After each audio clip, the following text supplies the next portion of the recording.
تر إلى الذين خرجوا من ديارهم وهم ألوف حذر الموت فقال لهم الله موتوا ثم أحياهم إن الله لذو فضل على الناس ولكن أكثر الناس لا يشكرون وقاتلوا في سبيل الله واعلموا أن الله سميع عليم من ذا الذي يقرض الله قرضا حسنا فيضاعفه له أضعافا كثيرة والله يقبض ويبسط وإليه ترجعون ألم تر إلى الملأ من بني إسرائيل من بعد موسى إذ قالوا لنبي له مبعث لنا ملكا نقاتل في سبيل الله قال هل عسيتم إن كتب عليكم القتال ألا تقاتلوا قالوا وما لنا ألا نقاتل في سبيل الله وقد أخرجنا من ديارنا وأبنائنا فلما كتب عليهم القتال تولوا إلا قليلا منهم والله عليم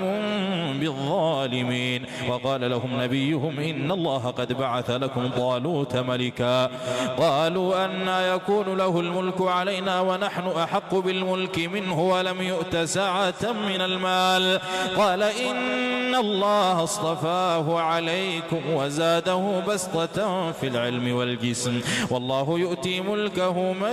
يشاء والله واسع عليم وقال لهم نبيهم إن آية ملكه أن يأتيكم التابوت فيه سكينة من ربكم وبقية مما ترك آل موسى وآل هارون تحمله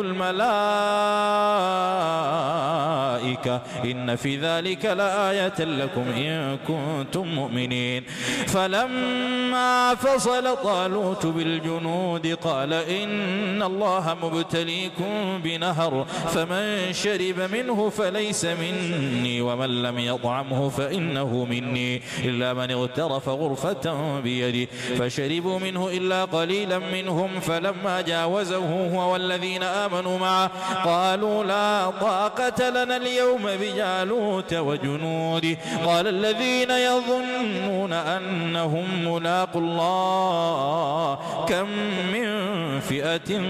قليلة غلبت فئة كثيرة بإذن الله والله مع الصابرين ولما برزوا لجالوت وجنوده قالوا ربنا أفرغ علينا صبرا وثبت أقدامنا وانصرنا على القوم الكافرين فهزموهم بإذن الله وقتل داود جالوت وآتاه الله الملك والحكمة وعلمه مما يشاء ولولا دفع الله الناس بعضهم ببعض لفسدت الأرض ولكن الله ذو فضل على العالمين تلك آيات الله نتلوها عليك بالحق وإنك لمن المرسلين